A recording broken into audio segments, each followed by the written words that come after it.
There we go. There we go. What's good with it, good people? Hope everybody is well. Hope everybody had an amazing weekend.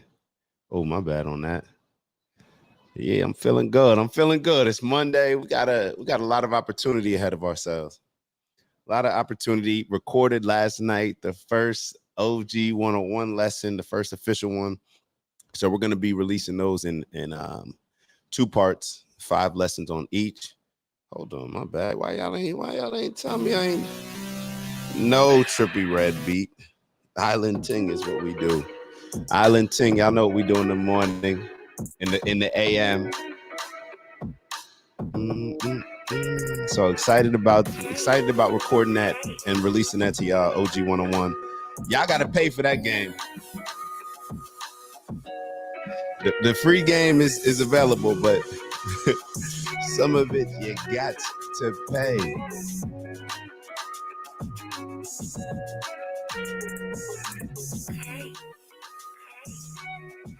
Mm-mm.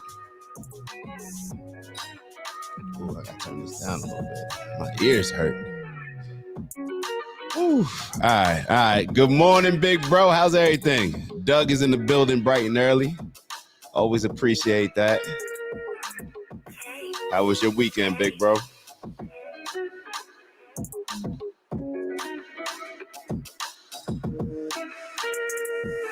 How was everybody's weekend? When you come in, please do us a favor and like the algorithm. Oh, shoot. Hold on.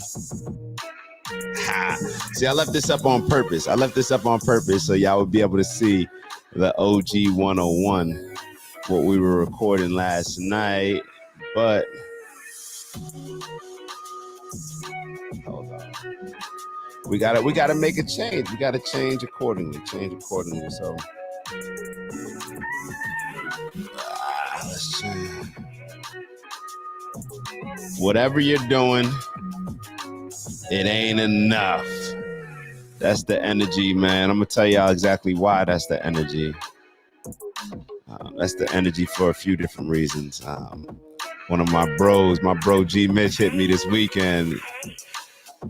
He gave me yo, they think it's this. You got to remind them that it's that. So that was good. Sometimes you need your friends to be the ones that are inspiring you, holding you accountable. What did Doug wrote? All was good. Working some relaxation. That's always good. That's probably the best combination that I can have for a weekend. You know, you gotta get your relaxing and gotta get your, if you're going hard for the week, then you gotta get that time to kind of reset, recalibrate, and maybe open up your mind to other areas of life. So definitely the mixture of the work and some relaxation is important. Kiki is in the building. Grand Risings. Happy Monday, Kiki. Kiki, I sent you that video. Did you everything good? I see you here on Monday. When you start reevaluating and questioning things, like, is this the right thing for me? Y'all got y'all tea, coffee. We're getting ready to get started. Let a couple more people come in the building. When you come in, please make sure that you like. It's going to help for the algorithm. It's going to get as many people as possible in the room so that we can have the best convo possible. All right. Yeah, so I'm glad it seems like everybody, hold on. Kiki wrote, I need an update on the deaf man from the bank. I randomly thought about your story. All right, so real quick. Kiki done did it, but I appreciate her for doing it. All right, so real quick. When I went to cash my check, I'm not sure if a bunch of y'all remember, but I told you I ran into this guy. Well, I always run into him. He's security at the Chase Bank in the city that I go to. And as soon as I walked in, he was smiling. You know, we greet each other. But then as I was walking out, he said, this man does not know me. As far as our conversations have only gone as far as, you know, hey, how you doing? All right, have a good one. That's it. You know, and to the point where I didn't even know that he was deaf, but he pulled me to the side and he could still speak, just has trouble hearing. So he pulls me to the side and he's just like, yo, we you got to go to Miami. What you doing here? You got to go to Miami. You shouldn't be here. The money's in Miami. Somebody like you looks like you got to be in Miami. Little did he know that I was going to Miami that day. I think it was that day or the next day. He said, go home, pack up your bags, and go to Miami. This man had no idea that I already lived that. Like he just said, I don't know. He just said it was my presence and we had a long conversation, whatever. But Kiki, long story short, I'll see him not this week, but next week. So I'll see him next week when I go into the city. I haven't been back. Need to tell them to mail me my check. But yeah, I'll pick it up next week and I'll definitely give you an update on him. Definitely. All right, hold on. All right, so Doug's sharing something in the chat. Need help sharing that video of David Clark looking for a young girl in a wheelchair that changed his perspective. All right, we'll have to click on that then. So what exactly is it, Doug? Before I put it on here, maybe I'll put it on for the next one. Tell me. Hold on. I just clicked on it. So, all right. So, boom. All right. So, yeah, I'll all right, good. All right, so good. Well, that'll be part of our positive wrap up. You know, we always had the feel good moments at the end. So, you know, it's a pleasure to be able to include that. You guys will be able to see a little bit of Doug's work. All right, so then there we go. Fun story shares. All right, so then we'll share that at the end. Remind me, Doug. I have it already queued up. So therefore, I'll just share it and then we can go from there. But let's get right into it today.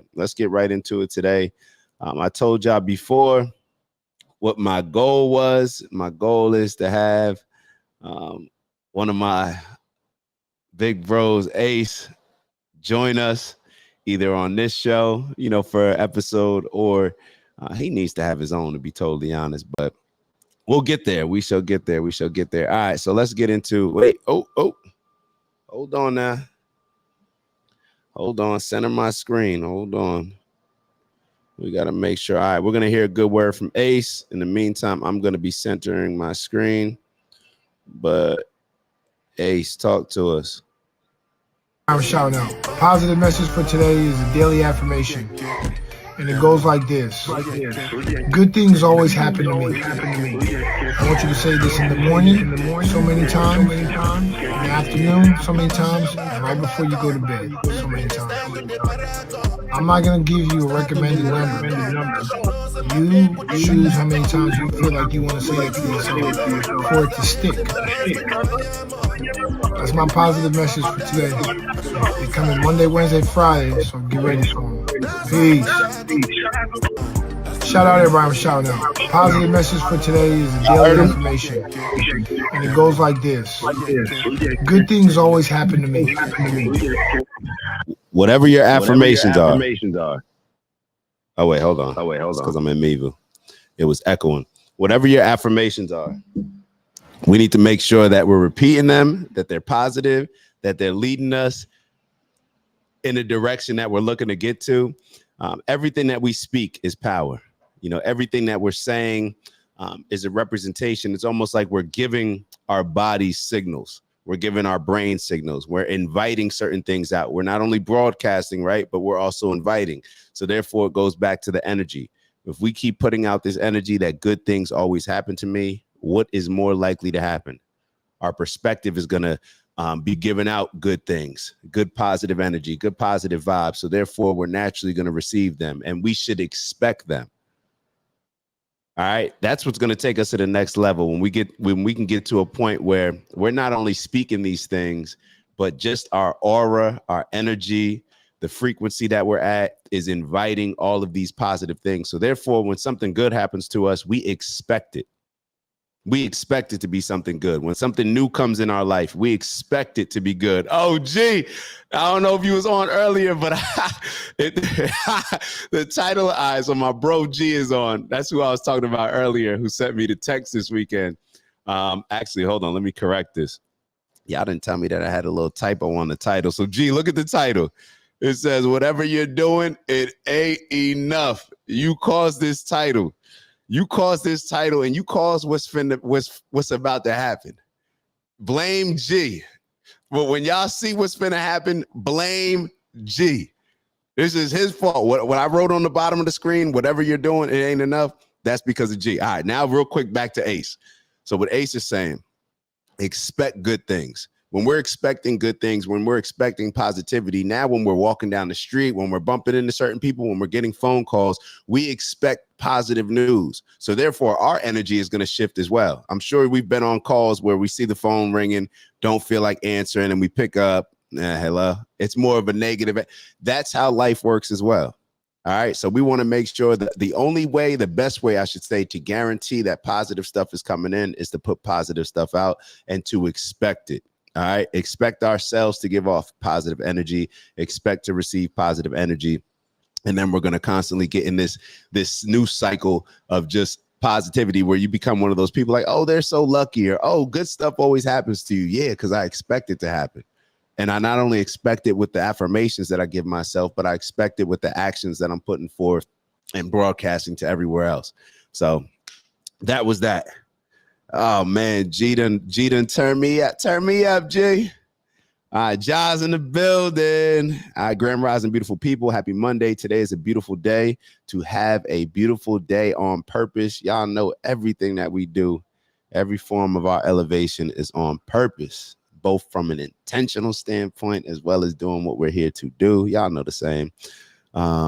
Big Bro's in the building. Taff is in the building. All right, we got the whole team. All right, and I was just telling everybody I'm amped because yesterday re-recorded the first lesson of our OG 101 program. That's going to be a two-part program, 5 lessons on the first part, 5 lessons on the second part. And that's going to come with a minor fee. Probably not for y'all, but for the rest of these common folk. You know what I'm saying? But not for the team. For the team, yeah, I consider y'all part of the team. So we'll figure out the best way to present that to the rest of the world. But all right, let's get into it. So today we're going to bounce around a little bit, but I wanted us to touch on a couple different interviews. I saw an interesting interview with Patrick Bet David that I thought was really cool for us to start with. We got a couple D1. I'm not sure if y'all familiar. I believe he's a Louisiana artist, but he's addressing Meek Mill and a few other rappers, you know, calling out what may be some hypocrisy. I'm sure that we always notice, but we're going to get D1's opinion. Got Anton. I'm not sure if y'all familiar with Anton Daniels. Got a video from him, another video from Patrick Bet David.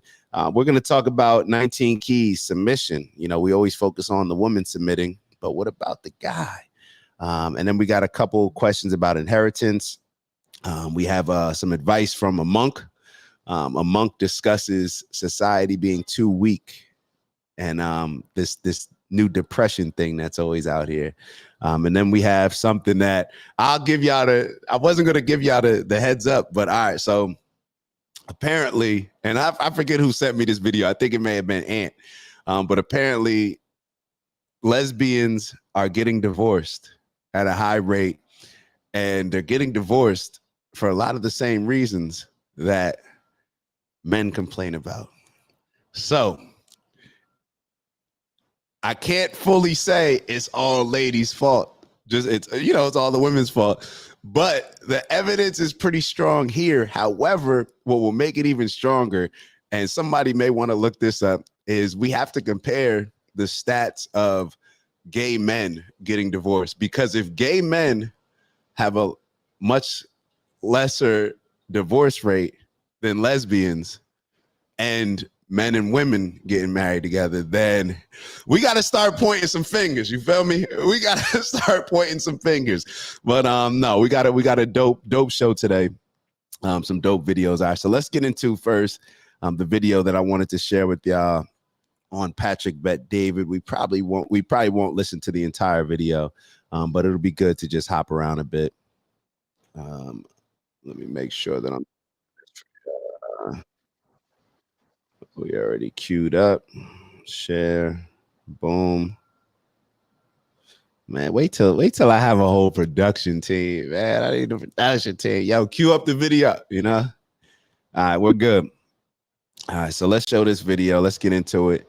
Leave your comments. This video was interesting because it focused on this is success talk. I like hearing successful people relax and just talk about success. All right, so he's going to touch on a few different areas, choosing your enemies wisely, and a couple different other areas, what discipline and consistency can bring, and our relationships with fears. So let's get into it. Some people don't really like to go there, but I think you're up for it. Have you underestimated your ability to make an impact? Whether that's money or change, like Mother Teresa made an impact, right? You don't have. And time out for anybody that knows Grant Cardone. Is this Grant Cardone's twin brother? All joking aside, this is not Grant Cardone. They look the same in the face, but this is not Grant Cardone. To be on social media to make an impact. You don't have to make money to make an impact. Have you underestimated or overestimated your ability to be a productive member of society, a success? Yeah. I'm pretty sure you're not going to end up broke, right? That means you're not going to be a drag on the system. Your family's not going to be a drag on the system, hopefully. Yeah. God willing. I mean, the goal is to be a net positive to society, but value to, so you know what it is for me? For me, it is the battle you go through. And the battle is there's a side of you that's so confident. It's like, dude, I feel like I'm formidable enough to be able to compete in a political space, in a business space, and boom, and boom, and boom, right? And then the other side, on the other side of the pendulum is, who the hell are you? You ain't got a 4-year degree. You're coming from a refugee family. You lived in Germany. You're from Iran. You know, you're half Is this an inner voice? Yeah. So these two guys are debating in my head all the time, right? As I'm coming up. Still today. No longer today, but today is at what levels do you think you're capable of going? Okay, so now it's no longer do you think you can make XYZ money? I think math is on my side. If I want to make a lot of money, I'm going to make a lot of money. Because well, you already have made a lot of money. Yeah, but I'm talking like real money. I'm talking like 10 billion, 50 billion. Like, are you going to make that kind of money? Are you going to really create some real wealth? Is that going to happen? Okay, I don't know. I think so. I think Matt's on my side. I think I got to stay in product development, company growing. I'm an equity type of way of making money. I'm not the guy that's an investor guy, although we are doing that. But for me, it's more from the standpoint of I like building companies and building value. That's what I see myself being able to do. The next companies I'm building, the goal isn't to build, the holding company to sell the company. I'm running for 40 years. I'm going. I feel like what's going on in the media space. When y'all look at yourselves, do you see yourselves as more of investors or builders? And it doesn't even have to be on a large scale as Patrick Bet David is, but I think all of us should look at ourselves as either, or maybe a combination of investors or builders. That's what's going to get us the right mindset when we do, begin to make some of these great investments, or we decide to invest in ourselves and to just constantly build something.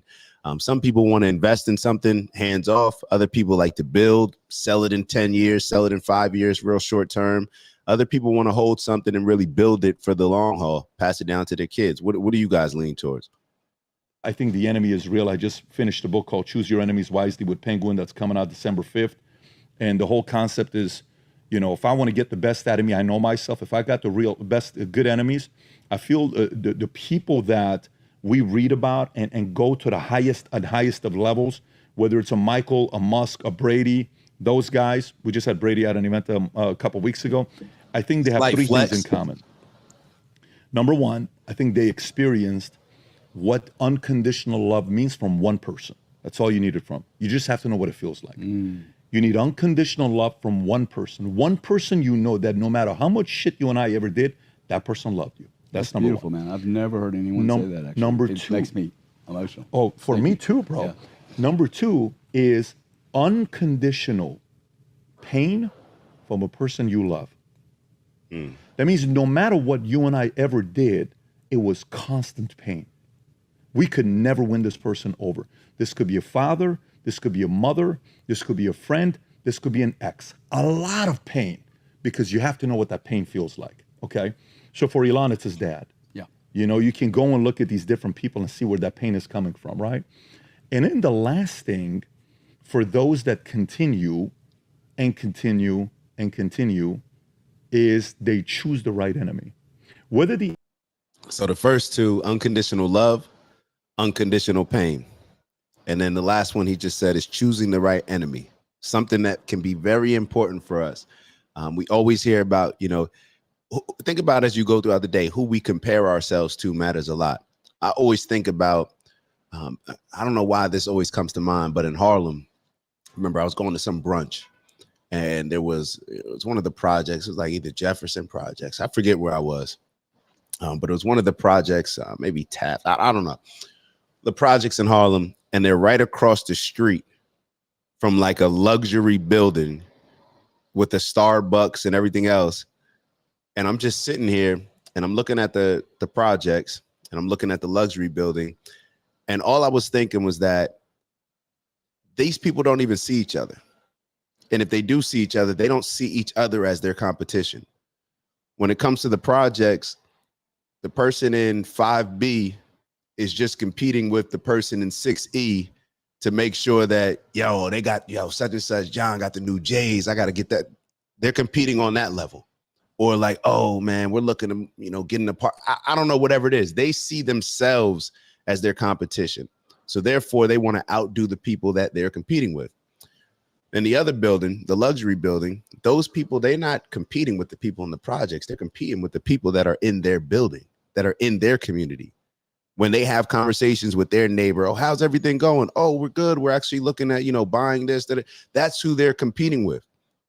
And they're setting their standards. Why choosing our enemies is so important? Because when we choose our enemies, that's what's going to hold us accountable to a particular standard that we need to rise to in order to overcome and compete with this particular person. If we don't have somebody that we're raising our standards for in order to compete against, what ends up happening? It's like sports. You're playing against a bad team. You're not going to give your all. You're not going to prepare the same that you would. You're not going to have the same standards. So therefore, you're not going to be as good. That's what's so good about when they say iron sharpens iron. When you up your competition, it's going to have to up your standard. Now you're going to have to adapt to that higher competition, higher standard.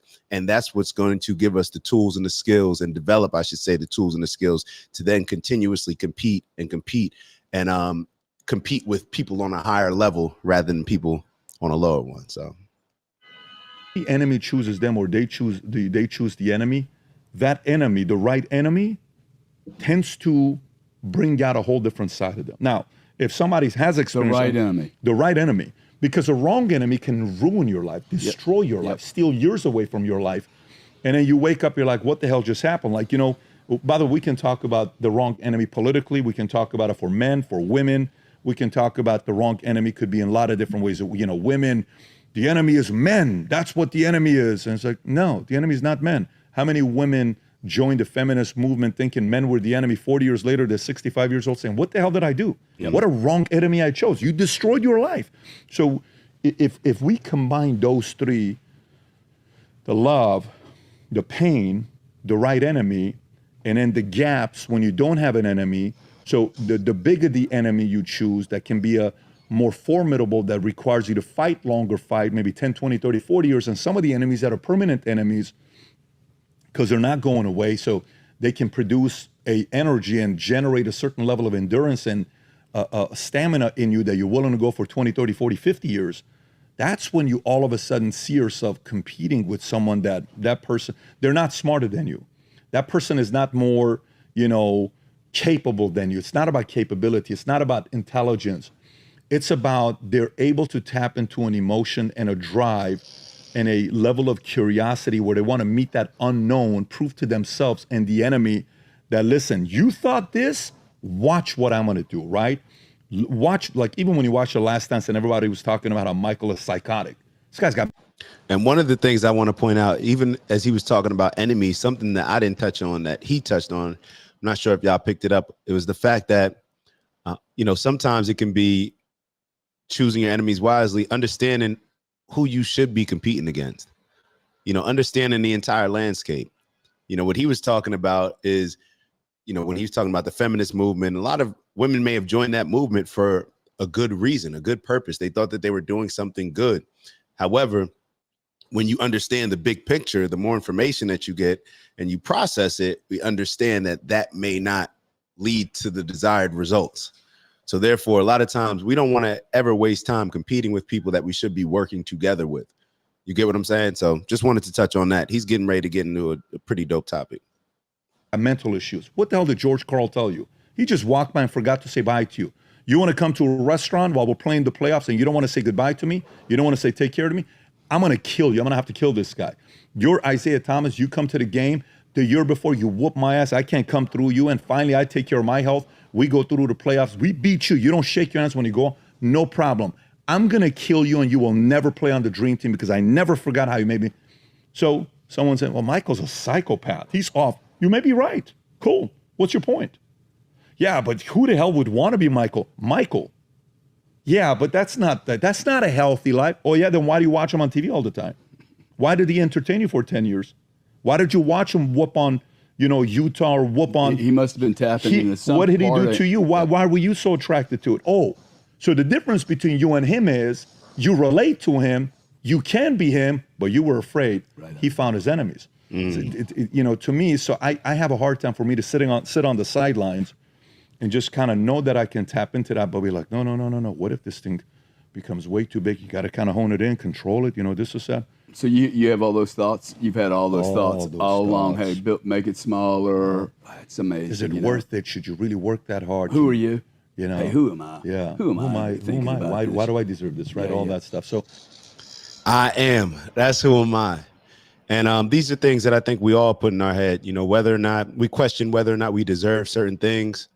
I'm sure that there's a lot of, if I sat here and asked you guys, hey, what's your goal for this month? A lot of times I would ask you, then you would ask yourself afterwards and say, well, why not double it? A lot of times we put barriers and ceilings on our own growth and our own elevation just because we feel that we're not deserving of it. We convince ourselves that we're not deserving of it. And once we get past that mental block, that I don't know, what is it called? Is it insecurity? Is it us not feeling that we're enough? Whatever it may be. Once we get past that, then we can actually put the work in to actually get towards the goal. But we got to get past that mental block first. And a lot of us have to convince ourselves that, we are deserving of this. And the best way to convince yourself that you're deserving of it is to maybe just get to work. And I'm pointing to myself as well. Maybe the best way for us to convince ourselves that I am, all the things that I say that I am, is to just start becoming them and to start doing them. That's the best debate of those two guys going at it. It's the best debate. What do you think on that point? Maybe it's a leading question, but what do you think the greatest barrier for your success? Like if there is a one universal God, he boom, this is what you're going to, this is what Patrick should be. What barrier do you think stops you from being the most you could possibly be? What barrier? Also, taking care of your family, being not just going making a bunch of, be the most you can be is not a monetary thing, right? It's not just the most you can be. No. That's the way I define it anyway. Okay, so what barrier? Yeah, barrier challenge. Like, what do you fight against the most? What's holding us back or you back? Yeah, I mean, from being president of the United States, okay, why not, right? Well, yeah, I mean, listen, that's laws. If laws change, different story. I would, love to go and give back in my own way to this country, whether that's presidency, whether it's whatever. I have no problem doing it. If I can't do that, I'm going to do it through being a kingmaker, building a media company, and being formidable enough where the voice carries so much weight that we can give our own argument for issues that's going on. That's what we're going to do anyways. But, I will tell you, I was having a conversation with somebody this weekend, and on what kept me together, man. What a way of you know, being able to control your kids without controlling your kids. You know what scared me the most? As a kid, man, this scared me so much that it got a hold of me. When my mother would say, I may not see what you're going to do, but trust me, God's watching. And she said this 1,000. She put the fear of God. By the way, I was an atheist.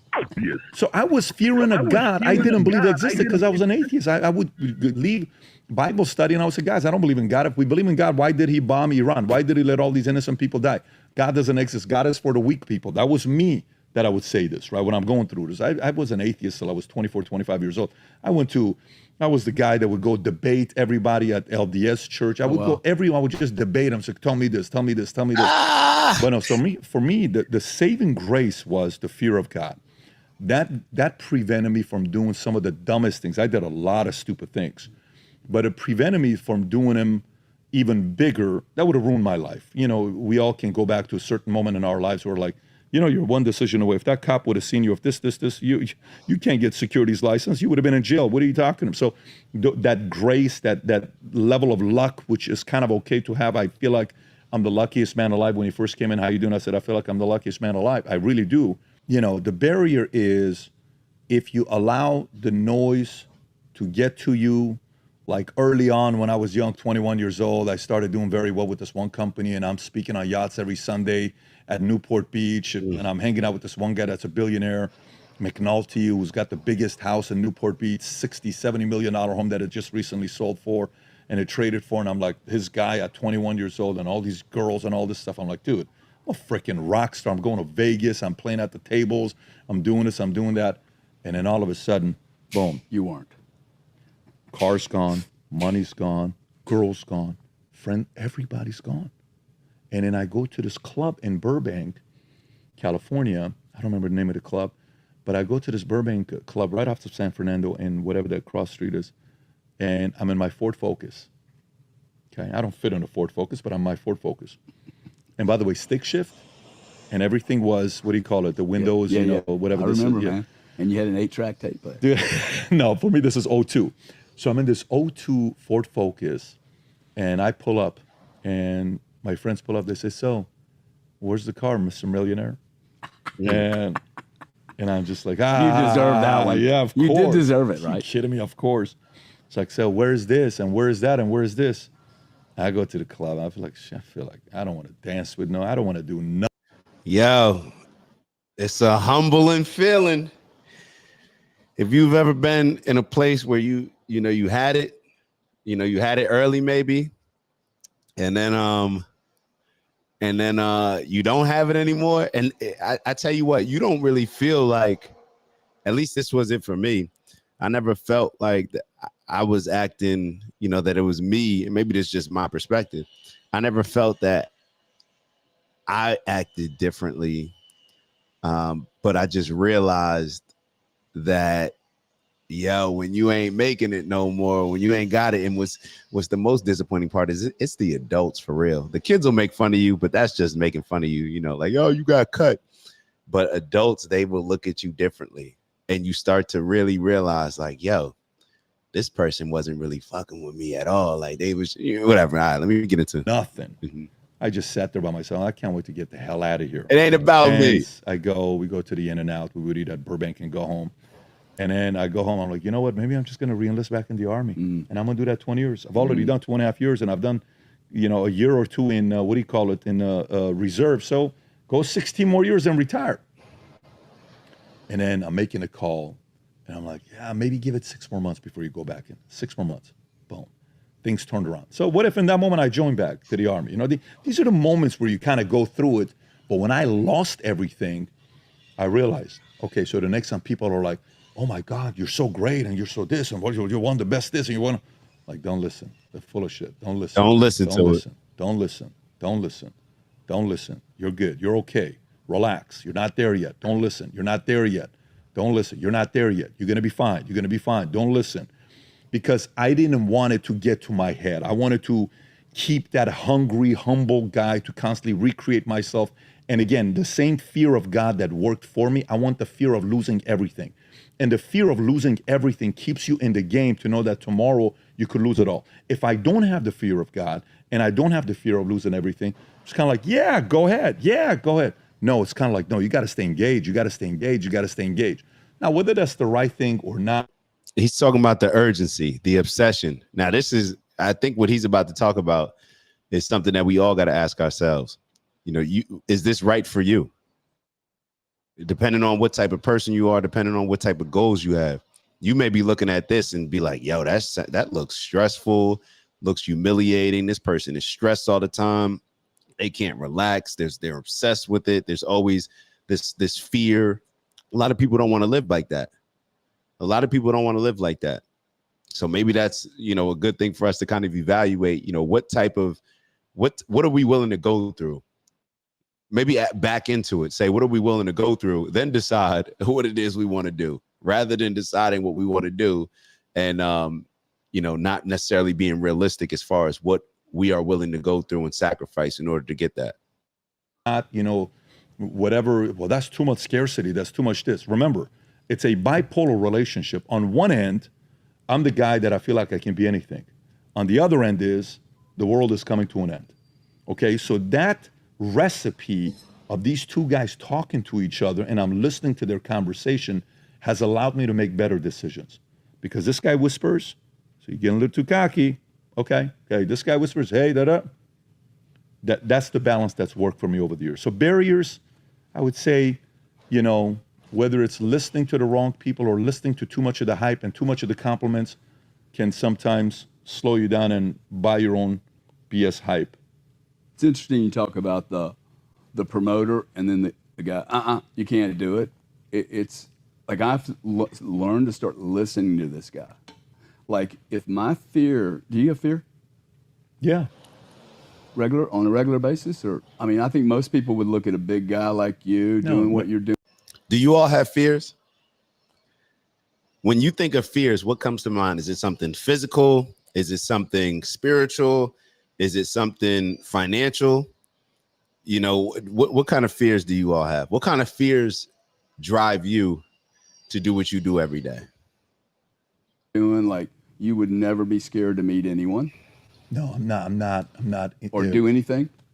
No, my fears are purely family fears. I don't have fears like, I don't have fears of losing money. I don't have fears of stuff like that. I need that, but I don't have that. It's purely kids. It's purely legacy. It's purely, you know, more the paranoia side of, you know, indoctrinating, and I have those kinds of fears, paranoia. Yeah, well, but I think that's what I'm, you know, that is like I have a lot of fear, and it's never become really easy. Let me make sure I'm catching up with the comments. And yeah, you definitely got well, from earlier, Kiki wrote, imposter syndrome is real. Agreed. Definitely got to watch the full interview. Reverential fear. That's a good one. Lucille wrote, good morning, beautiful people. God bless your new week. Thank you. Lucille is in the building. Ant wrote, stay hungry. I'll relax when I'm older and my kids are good. Like good. Not good, but good. There's a difference. That's kind of what my mindset is. And that's where the man part comes in, to where, like, what more manly thing can you do than to sacrifice? To sacrifice what we're going through to take something off of our kids' plate, or to not necessarily take it off of their plate, but to just assume responsibility and accountability for making sure that I'm doing whatever I can do to put them in a position so they can grow up with this level, grow up like this. And not only just grow up in a nice house, I'm talking about grow up and learn from lessons that I've gone through myself.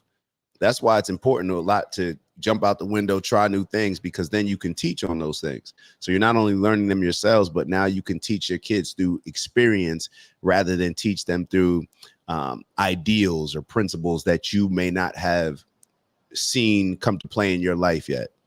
So I'm with you on that. Tafari wrote, nothing great is gained in comfort. That's a fact. That's a fact. If you're comfortable right now, then you're probably not progressing in any way. That's just not where comfort comes from. I mean, that's not where progression comes from. It doesn't come from a place of comfort. Lucille wrote, don't do anything God doesn't have you to do. So Lucille, what does God have us to do? So I get, don't do anything God doesn't have you to do. Well, what does God have us do? Ant wrote, I have kids. Of course I have fear. That's a fact. That's a fact. Anthony, hopefully I'm saying your last name right, Gathers. Good morning, David Caldwell. Good morning, Anthony Gathers. Throwing the full gov out. Fear of failure. Fear of failure. And I go back and forth on this. And I've definitely felt it before. But I'm not sure that I'll allow myself to feel it. And everything is a balance, right? So of course there's certainly going to be an element of fear of failure there, but I don't ever want that fear of failure to ever grow to a point where it's holding me back from trying new things, experiencing new things, shooting for the moon and the stars. You get what I'm saying? So the fear of failure for some people can hold you back from trying certain things. You know, it's almost like a player, like, you see somebody that only feels comfortable shooting layups because they don't want to they're scared to shoot, from distance, whatever it may be.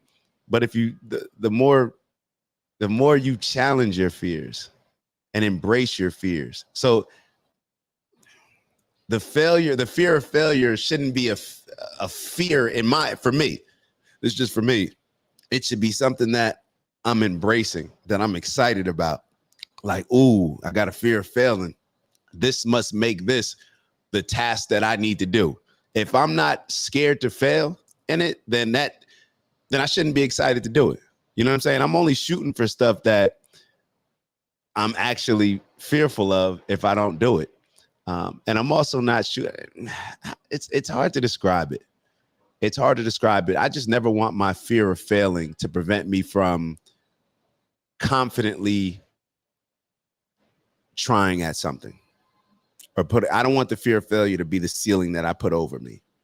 I don't want a fear of failure. Just me personally, because I've been there, but I get what you're saying. Because with that fear, you're going to make sure that you're preparing as best as possible. So I'll put it like this, Ant. My fear, I want it to be beforehand, almost like how Mike Tyson used to talk, like how he's fearful the entire time he's training. So that's what's inspiring him to train hard, because he's fearful of losing. Like, what if this guy hits, all these different things? However, once I get into that competitive mindset in the ring, all that fear is gone. So I'll only use the fear of failure to prepare. But once I get in the actual game, there's no fear.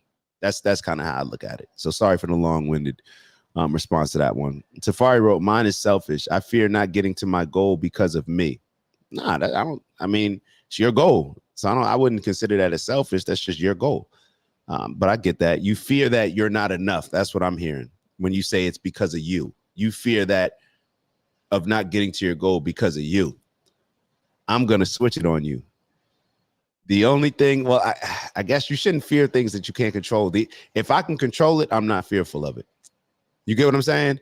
If I can control it, if it's on me, I'm not fearful of it. Now, if it's something that's out of my control, then that may cause a little bit of fear, because it's like, I can't control that aspect of it. I can only control what I do. So therefore, it's playing around with it. It's playing around. There's no right or wrong answer. Kiki wrote, I have a fear of time running out and I don't reach my fullest potential, like Tafari said, because of me. That, when you put it like that, that's definitely been probably the driving force of all my fear. Not reaching and maximizing my potential, not fulfilling my potential. That's definitely, and it's associated with time, because time is really the only thing that I fear from a respect standpoint. And we don't have to look at fear. I think there's two different types of fear. So that's why I can agree with Anthony when he wrote fear of failure. There's different types of fear where, you can be fearful of something, like almost how we talked about, like a father's love, like where my dad has told me when I was younger, he said, every son should have a little bit of fear for their father. And I believe that. It's almost like that godly type of, the father brings the godly love. So I believe that, and I respect that, and I think that it can be positive things using that fear to motivate and inspire. I think that that can be a positive. So Ant wrote, I have a confession. Call back to a previous convo. It's easier for me to stay hungry and keep grinding because what I do involves my passion. Just saying. Yeah, yeah, yeah. And what's funny is with that, Ant, because I know what you're talking about, that kind of conversation where we're having whether we should go after our passion or not. I go back and forth on it, but even if you're not doing something that you're passionate about, like even if we're in a job that we are not passionate about, connecting a passion to that is still going to help. For instance, where it's like, okay, I may be just washing cars, but my passion is to be able to take care of my family. So therefore, I may not just be passionate about washing cars, but because that's the vehicle that allows me to take care of my passion, then I can now go into it with a positive mindset. Now I'm going to be the best person washing these cars. You get what I'm saying? So I agree with you. I agree with you. God have us to do the right thing. What feels right doesn't have to be right. Okay, Lucille, you got to talk to us in common terms, Lucille. We not at church, but no, I think I get what you're saying. I think I get what you're saying. God have us to do the right things. What feels right doesn't have to be right. All right. All right. So what's the right thing, Lucille? Anthony wrote, yes, but drives me to work harder. Anthony wrote, damn, we got two Ants. All right, so Ant and Anthony. Y'all know Ant is Ant Lord. The fear of failure is real, and I look for that fear because it means I'm headed in the right direction when I feel it. My mind tells me, shoot. That's a fact. That's what I was trying to get to. So I appreciate you breaking it down. I definitely appreciate you breaking it down like that. But it's like, if there's no fear, then why even do it? It's like, why even do it? You know what I'm saying? Lucille wrote, no less, no much, but enough. All right. Lucille, come on, Lucille. You got to turn. Anthony wrote, only if you let fear paralyze you. Matter of fact, I got a challenge for Lucille. Because Lucille gives us a lot of God energy, godly, Christian values. I have a challenge for Lucille because I think I'll just speak for myself. One of the biggest challenges that I have with religion overall and Christianity specifically is making it make sense and making it relative and making it something that we can absorb. I think a lot of times where people get turned off from religion and Christianity, I'm just talking Christianity specifically with me, is because how it's presented to you, the language, it's almost like it's like not, I don't want to say holier than thou type of energy, but it just seems like, yo, what are they like? It's almost like you ever hear somebody talk like super old, proper English, and it's kind of like, whoa, bro, I can't even understand what they're saying. Like, is this Shakespearean? Where it just becomes intimidating to a certain point to where we push away. So what has worked for me, as far as me receiving information, is when it's just straightforward, direct. I told y'all I do sessions all the time with the Baha'i faith, with certain people the community, and everything is just more of a relaxed, straightforward talking to where it's easier to digest. So that would be my challenge to you, Lucille, because it seems like you have a lot of the information, especially from the Christian values, but just presenting it in a way that is relatable and digestible. That would be my challenge to you, because I think that it's important. Lucille wrote, turn fear into boldness. Lucille wrote, we should be anxious at nothing. Fear is a demon and it's not from God. I disagree. I actually believe that if you're not anxious about something, then you're not putting yourself in a competitive environment.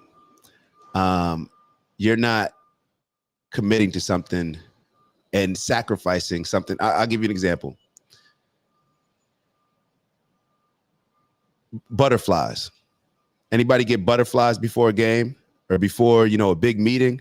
That's what that I actually enjoy that. You know, it's to the point where I couldn't stand it. But I realized that those butterflies, that little bit of anxiety, that's what keeps me on edge as I need to be. So that's what's going to give me the sharp mindset.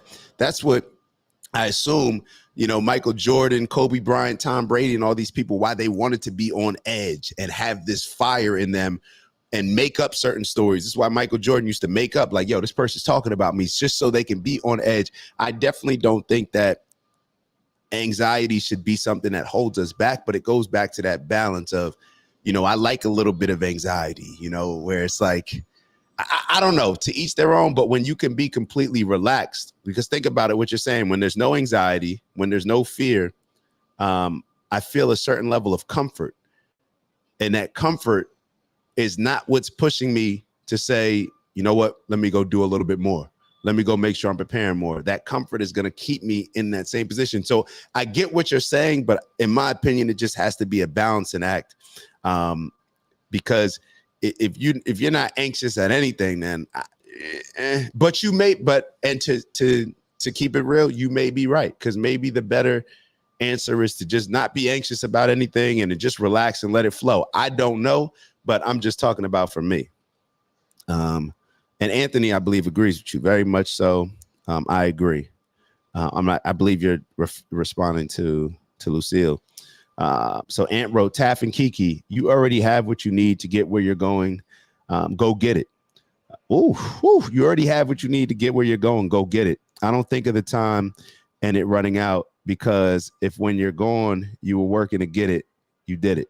Because if when you're gone, you were working to get it, then you did it. I get what you're saying. I get exactly what you're saying. Like, yo, you already got it. You already got it inside of you. Everybody already has it inside of us. Those videos that we watch, that's literally what I am is about. So when we watched the video, I think last week, where the guy was saying that God is in all of us. God is in all of us. So all of us, I think maybe that's a good point that Ant brings up, because the first step is just understanding and knowing that, yo, I have enough, that I am enough. I am enough to accomplish all of my goals and beyond. So maybe that's the first step. And Kiki wrote, right, put it in layman's terms so we get a better understanding. That's what I'm saying, because I don't know. And I jumped out a little bit because I don't know if everybody else receives it that way, but it's got to be relatable. And this is something that I'm learning, and I'm just responding to like a lot of the religious talk, because a lot of it has the same message and very good game, you know, that we can embrace. But a lot of times it also comes from a place to where I don't think its intention is not being received how it's intended. And whatever I told y'all that I've had to adjust in my life, my communication style. I could be the person that sits here and says, I said it how I said it. It's on y'all to understand it. But if my goal is to lead people, if my goal is to expose people to new information that they can embrace, then I have to change my communication style. All right. I can't be the teacher that says, yo, I just told y'all that this is how you divide, this is how you multiply. If a kid doesn't understand that way, my job as a teacher is to figure out a different way to explain it to that kid, not to just send that kid to special ed. You get what I'm saying? So that's kind of how I look at it. Ant wrote, you're welcome, Kiki. I think that's for showing the love with the motivation. Tafari wrote, I'm Kevin Hart with it. You're using too many big words. Watch your mouth and help me with the sale. Y'all crazy. It laughed my ass off. Anthony wrote, anxiety forces movement and commitment. And that's what I'm saying. Like, if I'm anxious, like, all of our body gives us signals. Our body gives us signs. So if we're going into a situation where we get a certain level of anxiety, that's our body telling us, like, bro, be on point. Sis, be on point. Twin, be on point. Twin, you feel me? So that anxiety is forcing you to either, think about it, movement and commitment. I don't even know what type of movement that you're referring to, but think about it, Anthony. It could be as simple as anxiety. You need to move out the way. or get hit. You know, or something, you get what I'm saying? Now you're talking about upward movement. It forces you to adjust. It forces you to adapt, and it forces you to commit to a certain point, because they're telling you like, yo, if you don't, then something negative is going to happen. There's a potential for danger if you're not on point. So that's how I see it. Tafari and Ant giving the pounds and the handshakes. Anxiety is not a demon. It's a human characteristic. I agree. So it's something that we should welcome and use it. It's a signal. It's a signal. Like what makes anxiety bad and happiness good? You get what I'm saying? Like what makes comfort good and anxiety bad? It's just something that can be used just as these signals that we have to determine a particular situation and what's required out of us in a particular situation or challenge to be successful and to overcome it. All right, so Ant wrote, laughing my ass off. Classic scene. Classic scene, Tafari. That's a fact. Didn't we put that up here? Yo, we may have to go back to that. Queez wrote, everything you want in life is on the other side of fear. The great Will Smith. That's a fact, yo. And the only way to get on the other side is to run towards it. You feel me? Confront it. That cute will never get old. Hey, twin. Absolutely, absolutely. Lucille wrote, stay positive in all you do. Definitely got to stay positive. Definitely got to stay positive. Where does fear come from? I don't know. Where does fear come from? Let me try to answer that question. Where does fear come from for me? Fear comes from me.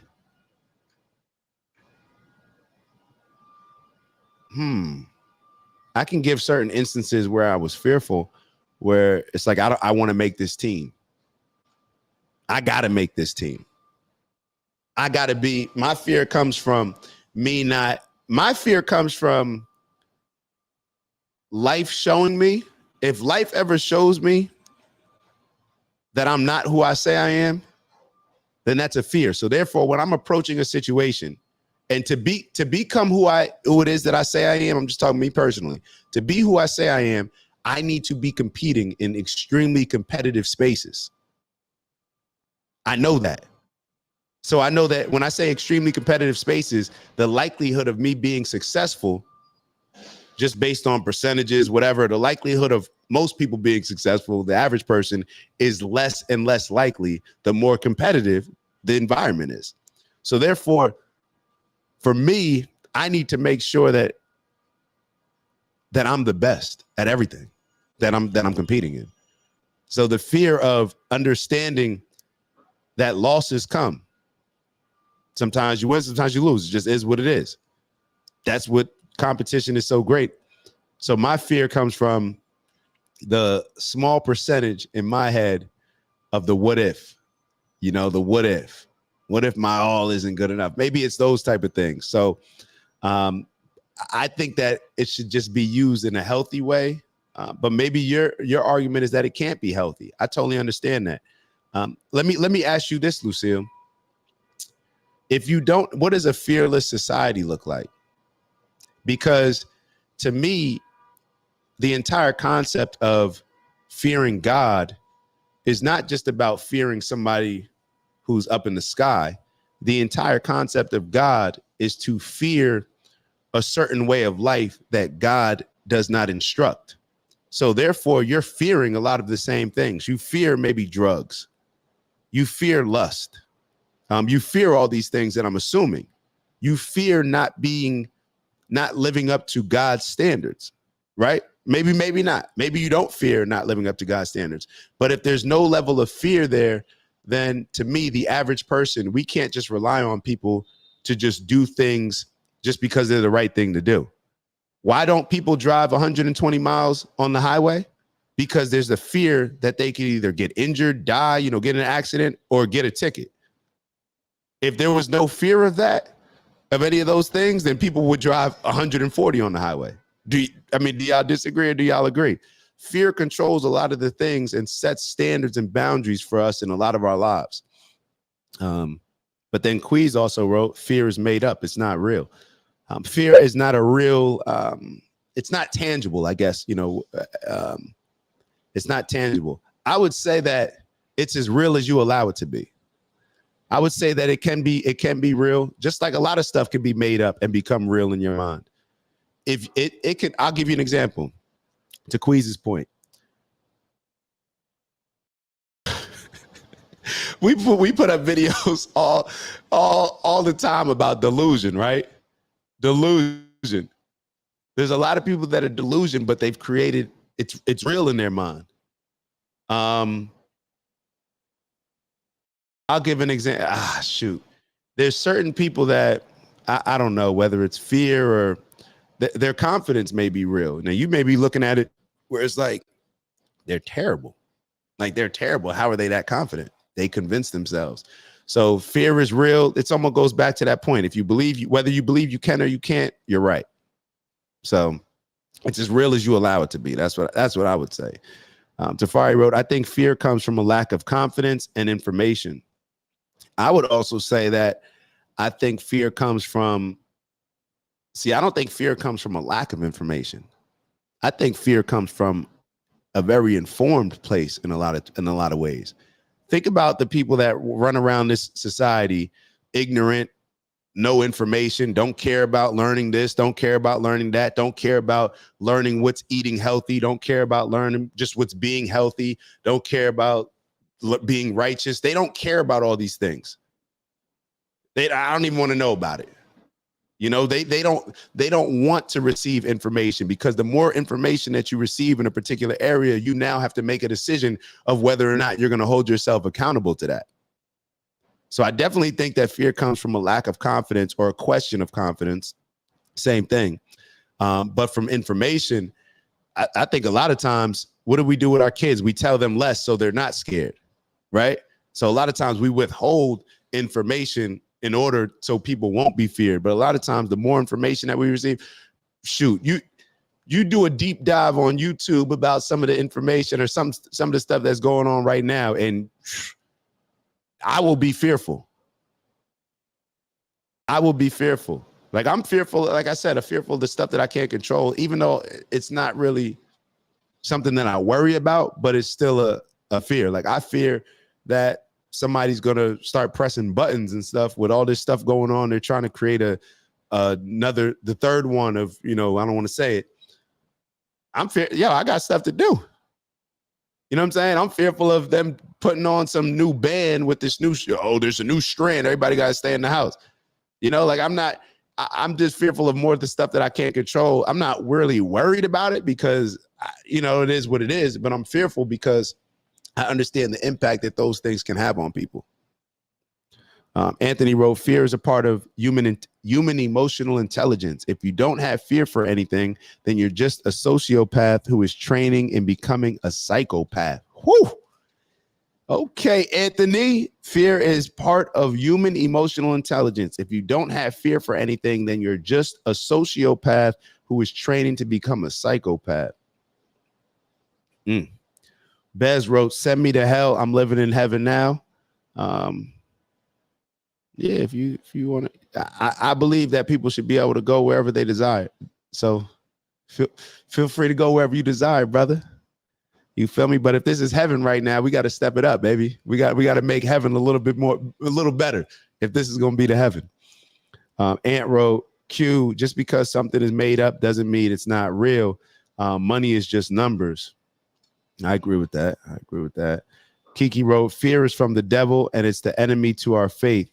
I think Lucille is talking religious fear. And another time, like that's another reason I'll be totally honest. Like when it comes to the religious concept, I feel like the devil gets a bad rap. And I feel like so many times we want to bring ourselves closer and closer to God, but we want to distance ourselves from the devil. No, that's you. That's the yin and the yang. That's within our minds. When we got the little angel on our shoulder and the devil on our shoulder, that's both us. So it ain't some outside being. Just like we say God is in us, the devil's in us as well. So I think that we need to rely on both in order to determine certain situations that we're getting into. But I get, fear is from the devil. Okay. You know, the devil, what makes the devil a bad person? Like, really, what makes the devil a bad person? We talked about the importance of having strong enemies, right? So that devil on your shoulder over here, the stronger that they are, the stronger that this person needs to be, the angel, right? So good and bad is really irrelevant in a lot of different areas. But when it comes to this is why I say, like, there's so much interpretation. And we also have to understand that the Bible was written a long time ago. So therefore, we rely on interpretations that can make it relatable and properly break it down as it would suit times now. So I guess I understand that. I guess I get that. But yeah, what Ant was talking about, word, ignorance is bliss. That's why I said I don't think people want to be informed. I don't think fear comes from being informed. I don't think fear comes from the lack of information. I think fear comes from the information.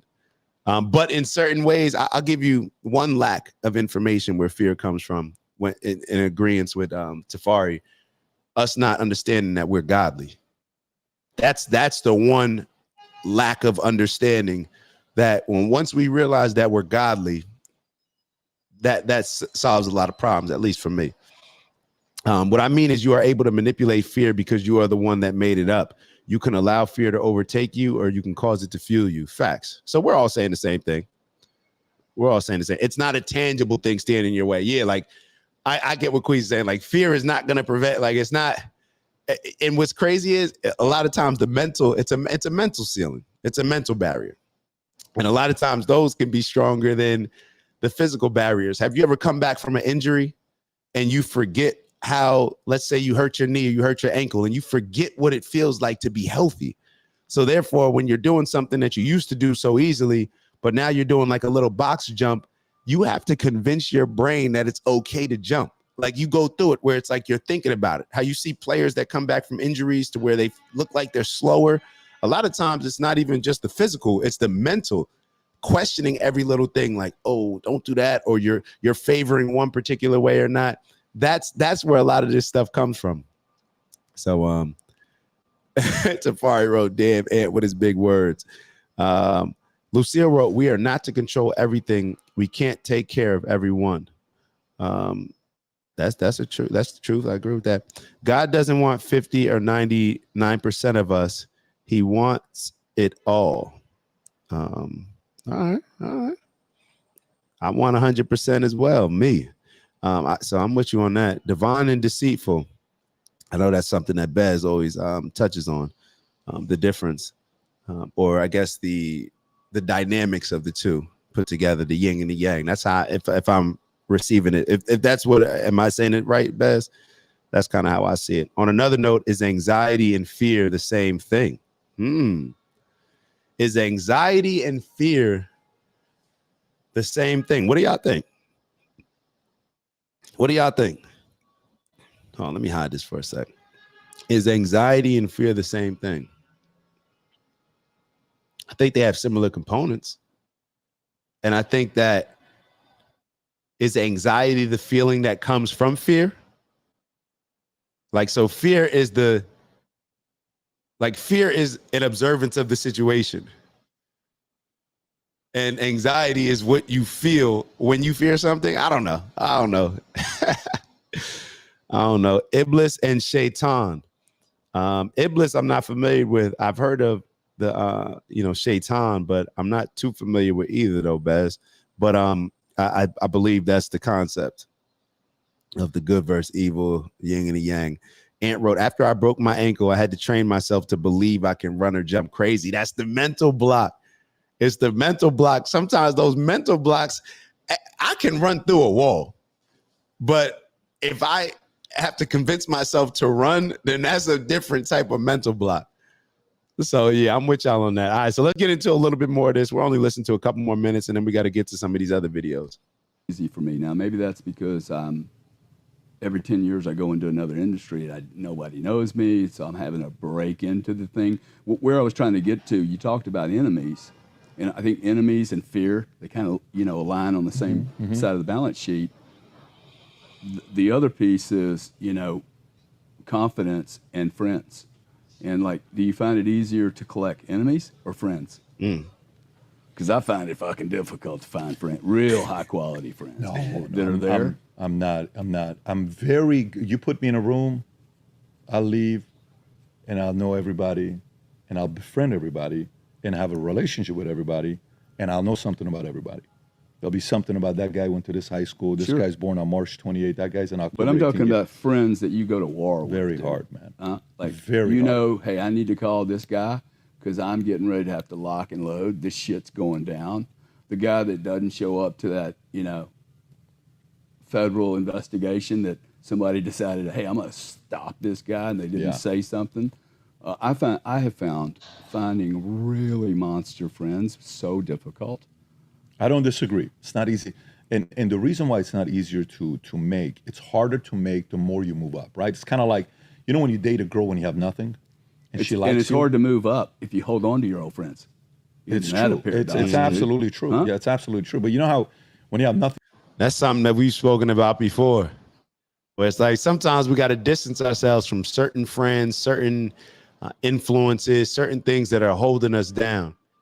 And that's actually one of the things we did with the 101, the OG 101. We looked at the black and white, right? Is this helping me or is this hurting me? Is this helping or hindering me? It can only be one or the other. And if we look at our friends, of course, we can point out our friends. They're our friends for a reason, where it's like, well, they hinder me in this area, but they help me in this.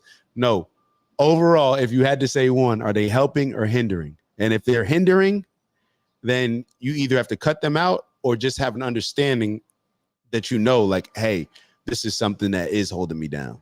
You date a girl, okay, and you literally have nothing. Like, hey, you want to go out? Nah, not really. Why not? Dude, let's just watch Netflix, man. Let's order pizza. Why? I only got $20. And she's like, okay, babe, no problem. This chick really likes you. Right. Okay. You drive in a beat up car, you pick her up and all this stuff. Okay, cool. You got regular DSW shoes with the $29.99 label on the bottom with the discount.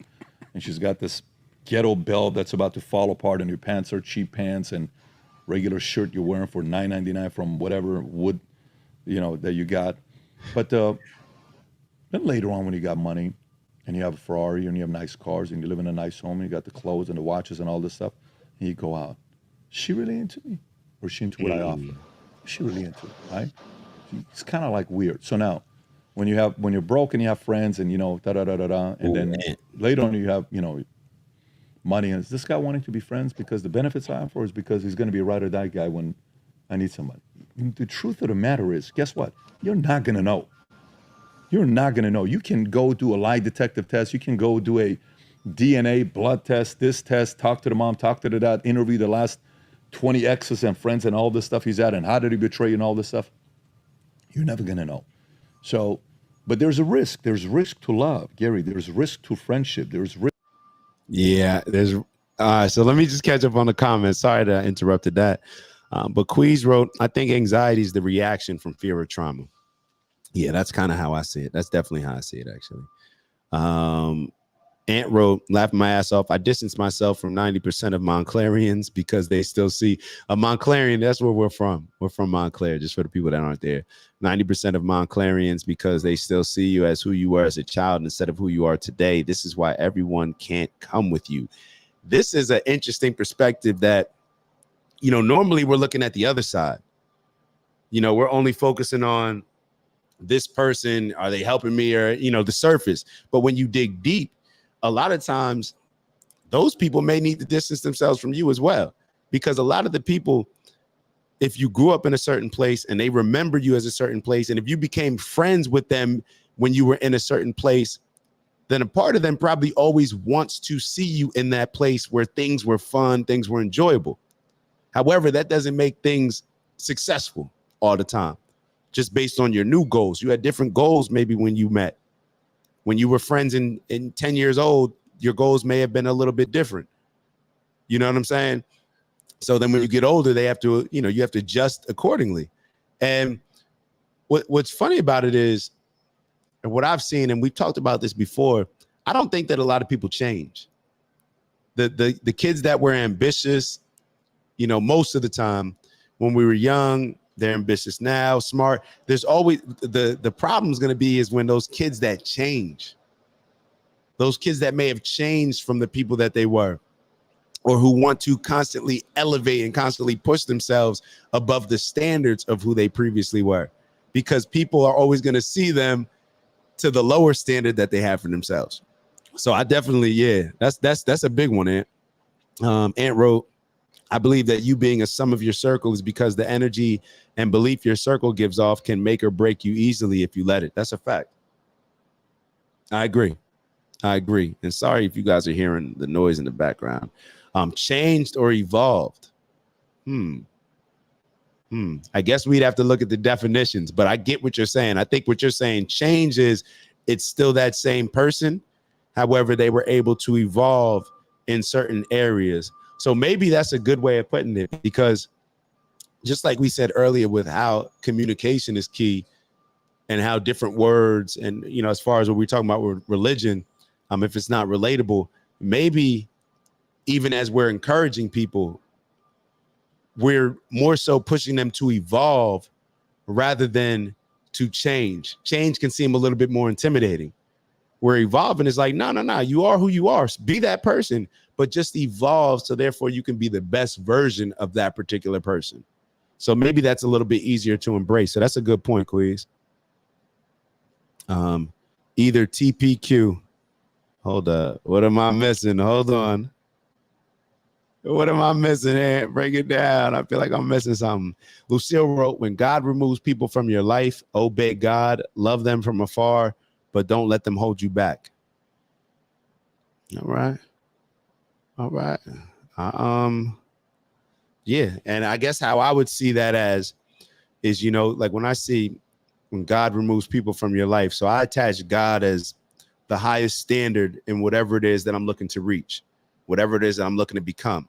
So naturally, if I'm moving at that frequency, if that causes people to now fall out of my life, then I would see that as God removing those individuals from my life. So I agree with what you're saying, Lucille. I'm starting to think when Lucille says God, she doesn't mean from a religious perspective. That's kind of, and that's what's so dope about what you just said, Ant. I actually think that, like, that's how I see God. And I think that maybe more people would embrace it if they saw God as that way, rather than, you know, oh, the Father, this person, more so just identifying it with a standard. It's just a standard of excellence. It's the highest standard that one can reach. So it's just a standard to reach for, because we have to have that. So if we don't have something to reach for that's high, then we will constantly just settle and reach for something. If our goal is to just get a C, then, you know, we probably won't get an A. But if our goal is to get an A, then maybe we'll get a B, you know, because we're striving for an A and doing the things that are necessary in order to get an A. So that's how I would look at it. All right, let's keep going for a little bit. I think we're almost done. Relationship. There's risk to business. I think the alternative is to not take that risk, the controlled risk, not the reckless risk, like letting them in all. Like, for example, you come to my house, dude, ain't nobody going on the second floor. I'm not a second floor guy. You don't go on the second floor. My family lives on the second floor. Right. First floor is entertainment, second floor is kids. You just don't go on the second floor. Now, we've known each other and all this other stuff, and all of a sudden, hey, you know, I want to show you something. And I say, yeah, of course. That's controlled trust that we're going through. Reckless trust is, yeah, go for it. I'm not that guy. Yeah. I'm overly. Well, you got kids too. I got kids. I got, you know, so I'm overly paranoid with some of those things. But I think the alternative to not allow that to happen, like when you look at Michael and Michael Jordan's friendship with Tiger, okay, and there's a whole thing where Tiger feels comfortable around Michael. Well, they built that relationship when Michael was in his 40s. Yeah. So how did that happen? So he can do it. We can too. Maybe we have to meet other people that are wired like us. And what would that be? It's a mutual understanding of a person that's given their best in a certain level, and they've gone through the certain experiences, the pain, the backstabbing that maybe you relate to. I think those opportunities are there.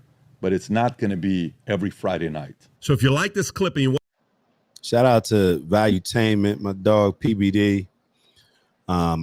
If y'all should definitely get in tune with him and his interviews. He's doing some of the, like, on a consistent basis, some of the dopest interviews and talking about like next level success, politics, religion, everything. They touch on everything. All right. So Queez wrote change. All right. So change is to make someone or something different, alter or modify. Evolution is the gradual development of something, especially from a simple to a more complex form. Yeah, so I definitely think that that's something more for us to embrace. So maybe instead of pushing change on people, like, yo, we got to evolve. We got to evolve. So Ant wrote, I get what you're saying. Most of the time I separate religion and spirituality. Yeah, I definitely do. And it's funny because I put up that video one time saying that spirituality is I never thought about it like this, but I got to a point where I believe that spirituality is just religion without accountability. Now, for certain individuals that are super accountable individuals, then it will still be beneficial because we don't need necessarily as much of instructions to say, don't do this, don't do that, because we're responsible and accountable enough to hold ourselves to a certain standard. Now, for others who just want to embrace, you see a lot of people just embracing spirituality. It doesn't do as much if you're not accountable and responsible, if that's not who you are as an individual, because that's what a lot of the religion brings to the table. To where me, somebody who, I opposed religion for a while. I opposed organized religion. I just didn't, I didn't sit well with me. I didn't like a lot of the clergy. I didn't like a lot of the pastors. They couldn't answer any questions. That was me. I've come to understand that the world, a couple months ago, I said that the world needs religion.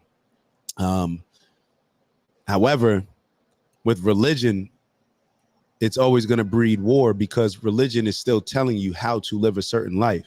So how I believe that a certain way of life should be lived is maybe different than somebody else's. So you're still fueling disagreements and war. However, from a spiritual standpoint, if we can add the spirituality into the religious aspect, where the spirituality brings the humanity aspect to it, to where it's like, listen, you may be a part of this religion, you may be a part of this religion, but the spirituality is what connects us all. All right, from a humanity standpoint. So that still connects us all. So maybe spirituality should be above religion because spirituality is what connects all of us. And maybe religion should just be a part of that checks and balance system, just to make sure that we're living up to God's standards. You get what I'm saying? So that's maybe, and I may change, you know, I've actually changed over the last couple months a few times how I see those things. So give me a little bit grace when it comes to that. All right, so Lucille wrote, and with those on my team, they are my family. We have to speak the same language, equally yoked. Dive into that a little bit deeper. Lucille. And with those on my team, they're my family. We have to speak the same language. Yeah, it always helps to be on the same communication page. So definitely not opposed to that. But let's get into, so we're obviously we went along with that video, but I do want to touch on a couple other videos, and we can start with this. Was this on YouTube or this D1 video? Okay, actually, yeah, it's on YouTube. All right, so perfect. We can go right out here. So this is I believe, I don't even know who this individual is, but I thought that they were a rapper. D1, but I should look into that a little bit more. So I'll look into it, but I just more so just was drawn to the message. So let's take a look at this. All right, hold on. Let me get to these comments first, because I whenever you mention religion, I know. Lucille wrote, I am not religious. I just want to do what is right in the eyes of God and that of men. I think I agree. Anthony wrote, Black people have to remember that Christianity in our community came from the slave master. Words like obey, master, or anything that would keep the slaves from rebelling. The slaves were handed to white Jesus, who was in the image of the white man. Therefore, all control starts there. I agree. And this, Anthony, you actually bring up a great point, because I've said before, even on this show, that if you're not a part of a religion, then you need to create your own religion within your household. You need to create your own religion within your household, because what is a religion? It's just pretty much a set of standards to go about how we should live, right? So if you're not a part of a particular religion, then you need to create standards and a way of life to be accountable for within your own household. So I'm definitely with you on, that's why I walked away from Christianity, because to me, as it was taught to Black people, it was just a very oppressed religion. It was taught to us in an oppressed way. And I've talked to white pastors. And matter of fact, there's some of the people that confirmed, because I used to go back and forth with Black pastors because they're whatever. And then when I've talked to a couple white pastors, they would just keep it real. They would just say, oh, yeah, that wasn't taught in our churches. That was taught to you all, obviously, because of the situation that we're in. Why did a lot of people don't know this, but Nat Turner, he was famous because he was a pastor. He was taught Christianity by his white family that he was with. And then after he was taught Christianity, he was used to go around to other plantations in order to teach this oppressive style of Christianity. Right. So it's like once something is put on paper, once a religion is written down, then man can alter it. Man can alter it. So it's not the religion that God, told whoever to write and they wrote it down. No, that's why you have King James had nothing to do with receiving the message from God. So why did King James change look? We look at the King James version. Go in any Black church and it's the King James version. Why do we have that King James version if that's the version that came out as they were putting us in slavery? You get what I'm saying? We got to think about these type of things. So I don't know, to each their own. I think that we need to have something where we can follow, just a set of standards. It doesn't have to. I think a lot of times we put religion on such a pedestal. Religion just means it's just a way of life. It's just a set of standards based on a certain way of life. So we can create that within our own. OG is a religion to me. It's a religion that we're building. A way of life, a set of standards. So eventually that can be seen as somebody's religion or somebody, whatever they want to call it, their spirit, whatever it is, that's the set of standards. So if you don't embrace it, create one. Create one. I think that's the best way to do it. I like there's my old mentor used to tell me right after a speech, he rips up that speech or that presentation. So therefore he could start a new one.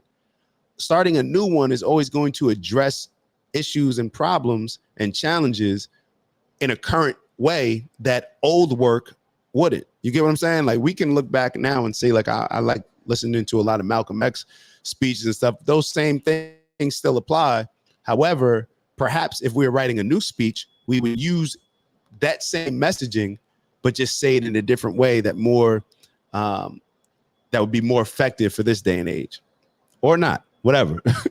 Tafari wrote, pastors are all phonies. It's always, that's a question for God. Then why the F you talking for him if you can't answer the damn questions for him? I agree. I've had that same, I ask pastors questions for all the things that, that is easy for them to answer, they got to answer for. But for the things that maybe contradict or show some hypocrisies, oh, you got to take that up with God. No, I'm taking it up with you. You're the one profiting and making money based on you representing God's word. So now when you get a challenging question, don't try to run from it then. So I'm with you on that. Anthony wrote, besides, there's way too much hypocrisy.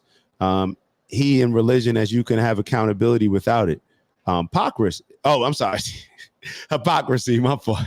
I'm thinking that's a new word. My bad. And yeah, he meant hypocrisy. So besides, there's way too much hypocrisy in religion as you can have accountability without it. I agree. A lot of hypocrisy in religion. Lucille wrote, it takes God and men to build a healthy world. I agree. Anthony wrote, sorry about that. Nah, bro, it's all good. It's all good. Come on, bro. We engage in conversation. I may misspeak, I may mistype, so we all extending grace. Lucille wrote, never go to church for the pastor, the preacher, but for Christ and the word of God. So my question for you, Lucille, would be, as somebody that's really into the Christian faith, why not create a movement to get rid of churches?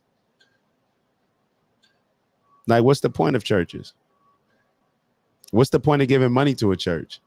I understand everybody coming together, a sense of community, but what's the point of the actual church? What's the point of having that church there? Is it being used as a community center the rest of the time? Is it, to take in homeless, or is it to house, to educate? What's the purpose of it? Or are we just using it for Sunday and the pastor lives in the house next door, so therefore we need to raise money to make sure that we can pay for this, for both of these buildings? Those would be my questions. All right, y'all got me. Can we get back to the video that I was going to show y'all? Thank you. All right, let's take a listen to this, and then we'll have a short conversation about it. Jim Jones, you could do better, brother. I love you too much. I love you too much to not be honest with you. Rick Ross, you could do better, brother. Meek Mill, you could do better, brother. I love you too much not to be honest with you. Are you the face of prison reform? Because are you the face of prison reform? Or are you sitting here on your new song with Ross talking about getting somebody murked and shot at the red light? Which one is it, bro? Because I did a shoe giveaway in my city and gave out 1,300 pairs of your shoes because they said reform underneath them. And I love that you partnered with a major shoe company and you out here pushing prison reform. But now I got to sit here like, man, this man glorifying getting people killed as of a week ago. Like, what are you doing, bro? Lil Snoop really got killed. That broke your heart. You wear him around your neck. Why are you glorifying the same thing when my best friend got killed? When Carl got killed, New Orleans know who I'm talking about. When Carl got killed and I had to go to his funeral and read the eulogy and be part of the funeral, and I got back in my car, you could do better, brother. I love you too much. All right, so pretty much y'all know, and Meek has actually spoken on this to the point where, and Rick Ross responded, but he responded with something that wasn't, relative. And what else can you do? When you sit up here and Meek, we've actually played certain videos where Meek says that the record labels pay you more to put out ignorant music, and he's still doing it. and shoot, a lot of it I like, man. That new Shaq and Kobe, man. I love. It's when I hear it, I love it to my ear, but then you do have to understand, certain messaging. It's funny. My boy uploaded a video when we were playing that song in the car. I'm gonna put it up, but it is just something for us to consider. Now, it's not anything. I told y'all I'm done bashing a lot of these celebrities. I'm not bashing anybody until I get to a point where I'm as influential, and then I could say, well, I'm here, I'm on your level, and I'm doing it this way. Other than that, no point in bashing, but just a certain level of understanding that we need to realize the hypocrisies in our lives. We're here. It's like, we're talking about prison reform, but then we may be putting out certain music that is going to cause us to get locked up. So the best reform would be, let's just not get locked up. Let's not put ourselves in a position to where, we're even getting unfair sentencing. How about we just don't get sentences at all? So therefore, we don't got to go to prison or jail at all. Maybe put out that type of music. But I get it. People want to rap, where they come from, what's glorified, what we say, what we believe is as cool, and what gets them paid. So I don't know. Like Quee says, it's on us. So now I got to question myself. Now, can I put up this video that I was going to put up? Probably not. Or I'll have to change the music because I got to hold myself accountable to the same standard, right? Like I can't critique somebody else if I'm blasting their music. So yeah, it is what it is. Lucille wrote, a church is the house of God, and God is watching each and every one from the fivefold ministry. If you lead people astray, you better repent. God is not mocked. I don't believe the church is the house of God. What makes it the house of God? I believe the church is your house. Shoot, you the one paying the bills. The church is your house. Whoever paying at them tithes, yeah, that's your crib. I pay for that. It's now what a church should be are those things, but why even have it? Why not? Imagine taking all that money that we put into churches and just putting it into our own communities to the point where it's like, you know what? We're doing church in my backyard this weekend. Oh, this person, they're hosting church. Their family's hosting church this weekend. And all that extra money is now put into the community rather than put to a certain place because, in my opinion, we just haven't demonstrated a certain level of responsibility to where churches are worth what they say that they're worth. They haven't exhibited to be the house of God, at least from my perspective, the churches that I see. So maybe we need to make a certain adjustment there. Tafari wrote, Lucille, are they repenting in their private jets or their mansions or maybe the villas? Yeah, I don't I don't see it as that. Queez wrote, I think church is more than worship. You can do that at home. I look for a good community within the church. It should be a sense of community. And I'm not sitting here saying that all churches are bad. I just think that a lot of the church, the culture of church needs to be altered. Let me just say that.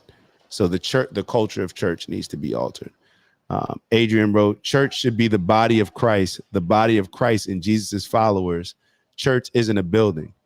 I agree with that. That's why I see church can be anywhere. Church can be in my home. And a matter of fact, maybe we need to start peeping some of the game that a lot of other cultures are using, because a lot of other cultures, I know that a lot of the Jewish population, or some of them, especially some of the Hasidic side, they register their homes. Some people, I'm not going to say all, obviously, but they register their homes. You see my voice starting to study when you say Jewish people get nervous. No, they register their homes as place of worships. So therefore, and they also avoid some taxes with that. So I'd have to look into that more to see how many people are actually doing it. But yeah, that's another thing as far as what turns people off, or what has turned me off, was, this relationship with the church. I can remember like certain instances, and I have to also understand that everyone is not like that. But I can remember vividly certain instances where I was at a funeral, and funerals already are a little bit awkward to me, because you usually have, like, when somebody's speaking, giving the services, and they're speaking about a particular person that they've sometimes never met, but they, I learned through him, through the family. I don't like that. Y'all speak on the people that y'all know, but that's not on the church. That's on the family. But I remember going to this funeral where he's trying to save people and recruit people, and it just felt like the vibes were just off. So I guess I shouldn't judge all churches by my experience, but this is, to me, something that has turned me off, and a lot of the people that I speak to, I would say that it's turned them off as well. Lucille wrote, not every church is from God. I agree. Anthony wrote, how about the fear and anxiety of committing crimes and going to jail for the rest of your life? How about that? Yeah, you should be fearful and anxiety of those things. 100%. Tafari wrote, and not every hood is bad, but how are we supposed to know which is which? Whew. It's a good point. I think that reminds me of Muhammad Ali said, if there's a bunch of snakes outside that door, and let's say there's 1,000 snakes outside your door, and 100 or 10 of them are good, 100 of them are good, whatever. Do you think I'm finna open this door and just believe that the 10 that are good or the 100 that are good are going to protect me from the other 990 or 900? Do we think so? It's one of those things. Train wrote something, and yeah, y'all see my bro Train. We got something in motion as well. But Train wrote, also understand everyone that is affiliated with church isn't in it for faith. People do look at church as a business, simply dollars and cents. Unfortunately, that's a fact. And I'll be real with you. I'll be real with you. Some of the things that have brought me back to us saying that we need religion, a lot of it's just based on how I see life right now and how I see life. Now, what do I mean by that? How do I see life? When it comes to the people that I see that are standing up against a lot of these silly things that are going on in society that I think are silly, a lot of these values, a lot of how they're targeting our kids, to whether it's the LGBTQ, all these different movements, kids okaying with changing their gender, all of this stuff. The group that I say, remember earlier we looked at the video, Choose Your Enemies Wisely. I realized that, a lot of these religious groups are the only people standing up against some of this stuff and standing up and maybe willing to stand up to it because that's what they know as their truth, because that's what they live their entire lives. So for me, when I look at, it's like almost like the enemy of my enemy is my friend. When I'm looking around at like, who's going to be willing to stand up to this from an organizational standpoint? I know individuals that stand up against it, but from an organizational standpoint, when I look at who I'm aligned with, I look at a lot of these religious groups who actually have, what word do I want to use? I know what came to mind, but actually have the courage to actually stand against a lot of these progressive movements. So that's how I would look at it. But I still feel the same way. There's just certain things that need to change, certain things that we need to evolve. Going back to Squeeze's term, instead of saying we got to change, we just need to evolve. You know what I mean? We need to constantly evolve things. And that's just life. As life evolves, we need to make sure that the things that we're following evolve. Okay, hold on. Adrian wrote, Tafari, discernment and righteous judgment. So that's based on the comment that Tafari made. Anthony wrote, Christianity and the Black church has been failing our community for a long time now. It's been dead since the civil rights movement. I agree. And I'm going to tell you why I agree. I just don't think that we ever took the time to understand how Christianity was used to oppress us, and that we ever took the time to now flip that to now use it to progress us. You get what I'm saying? I just don't think we ever made that huge flip. I just haven't seen it. You know what I mean? I just haven't seen it. So therefore, I get exactly what you're saying. I think that it has so much potential. And this is why I always get upset with a lot of the celebrities and stuff, because it's like, you have all the influence. If I had that influence, and I would just solve this and solve that. But a lot of them don't do it. And then I told you I got to the point where it's like, I'm not criticizing them until I get on their level.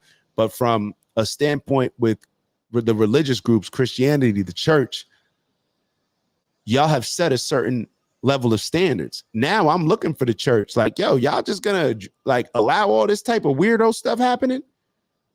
Where now you see churches are compromising their morals and compromising their values, and they're all doing it for $1. It would be different if they're saying like, hey, we actually believe, we want to welcome people in, we want to, but they're now saying like, well, actually that's okay. Actually, I'm not against that. Where once you start moving those goalposts, for me, rather than changing now something, maybe we need to look for something else, because either you stand on I don't know. Tafari wrote, AT, I feel you, but again, how can you tell? It'll be way too late by the time they show their true colors. Anthony wrote, a church is just a building made of brick, wood, and whatever materials you need to complete the task.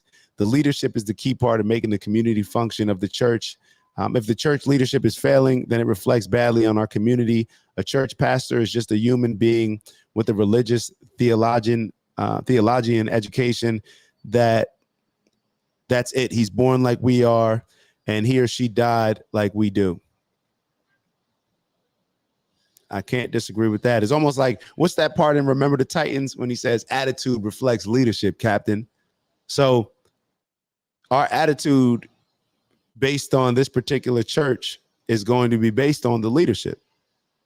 You know, our attitude towards life is going to be based on our leadership. So Lucille wrote, I got the truth from God's word, not the pastor. So she's saying, I got the truth from God's word, not the pastor. Bez wrote, one religion says the other religion is wrong. One says you can't get to heaven unless you do this. The other days, you can't get to heaven unless you do that. That's a good point. And Bez, you and I have spoken on that. You know, if in order for me to get to to have a certain positive afterlife, I need to be a part of something. Like something that never sat well with me was, okay, so this rapist or this killer can accept now, you know, let's say that they're older, they can accept Jesus Christ as their Lord and Savior and be saved. And they have the chance of getting into heaven, or they can get into heaven, compared to somebody else who's just always lived a righteous life, but never accepted Jesus Christ, their Lord and Savior. I'm not sure. Somebody tell me if that's not the case, but that was my understanding. So that's just something that always didn't sit well with me. I don't know how we got on the religion. I was trying to talk about Meek Mill and how he. All right, so Tafari wrote, Lucille, who wrote the words you're reading and who's delivering them? Adrian wrote, Tafari, how have you found other answers in your life that you had questions to? You sought them out. You did your due diligence. Then you married the knowledge you gained with the morals you subscribe to. The independent investigation. Independent investigation is crucial. We have to independently investigate and then couple that with everything else in order to know or to feel, I guess, best about how we're moving in a particular situation. All right, so we're almost at 10. Okay. I don't put church above God. Yeah, I don't think anybody should. AT, that don't work for me. I got married and it failed. And yeah, that was on me. I lack the ability to judge correctly, but I'm working on it, trial and error. We need to do an IG live. Yo, we could do a big IG live, right? Yeah, because now I think we could do the IG. Matter of fact, maybe this is, y'all want to do it today or tomorrow? Tonight or tomorrow? I'm cool with doing it tonight or tomorrow. Maybe just cool little IG live, hopping on, having some of these discussions, giving, you know, a lot of other people a chance to see it as well. And this is what's so dope. Normally, let's just take a step back for a sec. People in this chat are on every single part of the spectrum. You know, as far as religion to I love religion to I can't stand that entire spectrum, we are all on. And what's dope about it is we can come and have these conversations and it remain respectful, and us all have intentions of growing in different ways. You get what I'm saying? So Train said tonight. All right, so why don't we do this? Either tonight, can I do tonight? Can I do tonight? Safari said he's in. Now I gotta be in. All right, IG Live. We'll go on tonight, have some of these convos. And you know, maybe throughout the day you could, you know, we'll figure out how we can bring more people on and just have these convos, because I think they're good. I think they're good. And I think that when we come in with the right mindset, and I think it'll be very valuable for people to see us having these conversations, because when they see people that disagree speaking on religion, may disagree on certain areas, we're not going to all agree. It just is what it is. But how we're able to have a conversation among people that disagree, I think that's needed. So let me play. I think I had one feel good video for us that I've been skipping out on a while. Hold on, let me get to that, because we're not going to be able to discuss. All right, so we got Doug's video and then a Monk video. Dang, I kind of want to save this Monk video. But hold on. Nah, we playing it. We're not sitting on nothing. All right, here we go. Society is too weak. Do you think somebody in the Stone Ages had depression? A more modern variation, the Spartans. Do you think they had depression? Maybe you are laughing, but all of these groups, they are too busy with their body. They are too busy with activity to be depressed. Yeah, but nowadays, how does the time look? You can sit if you want from morning till evening just in front of the screen and nothing's gonna happen anymore. We need to make us stronger again. Get more physicality into your life. Society is too weak. Do you think somebody in the Stone Ages had depression? There we go. That's I wanted to leave off with that. I wanted to leave off with that because I think it's just ways of looking at things. You know, as soon as you put a name on something, this is depression, then oh, that's what I've been feeling. Oh, okay, that's normal. Oh, you feel that too? Yeah, we ain't got it. Then it becomes its own pandemic. You get what I'm saying? We know that we all go through certain things, but putting labels on it to where we're promoting it, and now society's promoting it because why? Because society wants to make money off of us. So therefore, they want to convince us that we're sick. They want to convince us that we need medicine, convince us that we need man-made medicine and all these things. It's just wild. It's just wild. All right, so we on tonight. All right, so Vez wrote, God of the Old Testament was racist, homophobic, ethnic cleansers, misogynistic. Train wrote, empty the clip. Ant wrote, vid. Hold on. I thought Taff might like that one. Oh, yeah, hold on. Yeah, that's Ant's video.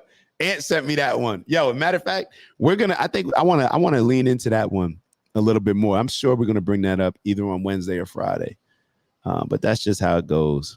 Yep, then expedite the meds. All right, so I don't know if Doug is still here, but I promised Doug that we would play this feel good video. This is somebody that Doug works very closely with. He says it's a positive video. You know, I haven't looked at it yet, so we're gonna take a look, and hopefully this will end us on a high note. So, life and 6,000 fans. Not only was I sucking the place up, the team was, and I took my crutch and I started beating it against one of these poles, taking my anger out. And one of my teammates comes up and says, hey, Dave, right now, I go, get that. And just so y'all know, Dave is, and I'm hoping I'm saying this correctly, but the only person to play Major League Baseball while on crutches. I believe he was a pitcher, Dave Clark. So just to give y'all a little perspective. Mike, get away from me. Dave is somebody in a wheelchair. As soon as he said wheelchair, I froze. Up on the landing, there's a little girl in a wheelchair with her dad. I get up there and he goes, Mr. Clark, thank you so much for coming out. My daughter wanted to meet you so badly. I said, well, I'm so sorry you had to see that. I said, that was the worst game I've ever played. She goes, no. She goes, I don't think you understand. What don't I understand? You were on the field. Sam? Sometimes we're inspiring people that we don't know. We're inspiring people that we don't know. So here he was, like, I'm at a point where, you know, I'm getting frustrated because we're playing bad. And for her, it was more so like, nah, you don't understand. Just you being out there gave me everything that I needed to inspire me. So that's dope. Lucille wrote, we are not sick and we don't need medicine from men. I use no medicine, only moringa, garlic, and ginger. That's what I had. Hold on, Lucille. I had my moringa today. I had it in my mushroom coffee. Bez wrote, F God. I hope Bez coming on tonight. Anthony wrote, tonight. All right, so yeah, what time we doing it at? We didn't even set up a time. All right, so maybe somewhere between like 7 and 8:30 we'll jump on, or maybe even after that. I don't know. We'll figure it out. Get dinner out the way and then hop on. All right, so we'll set it up. I'll get everybody connected after this. Train wrote, I'm out. Let me know when we're going live. Facts. Hey, Train ready to get to it. All right, so we finished off on a couple positive notes. So we kind of went all over the place, but I want to go back to that first video when we were describing. Matter of fact, I'm not going to go back to the first video, Patrick Bet David. I want to remind us with this video for our 30 seconds. I'll take us back to this. Hold on 1 second. 1 second. Let me just share it. This is what I want us to, for 30 seconds, to focus on. Shout out everybody, I'm shouting out. Positive message for today is a daily affirmation. And it goes like this. Good things always happen to me. I want you to say this in the morning so many times, in the afternoon so many times, and right before you go to bed so many times. I'm not going to give you a recommended number. You choose how many times you feel like you want to say that to yourself for it to stick. That's my positive message for today. They come in Monday, Wednesday, Friday, so get ready for them. Peace. Peace. Peace. I had to get the peace in there. All right, so that's what we're going to do. Good things always happen to me. For the next 30 seconds, I want us to think about the good things, constantly say that to ourselves, and picture the good things happening to us today, this week, and just overall in life. Just focusing on ourselves, you know, and it just from this standpoint. If you want, you could think about some things, you know, happening good to others. But for now, I just want us to focus on good things happening to ourselves. So 30 seconds, let's go.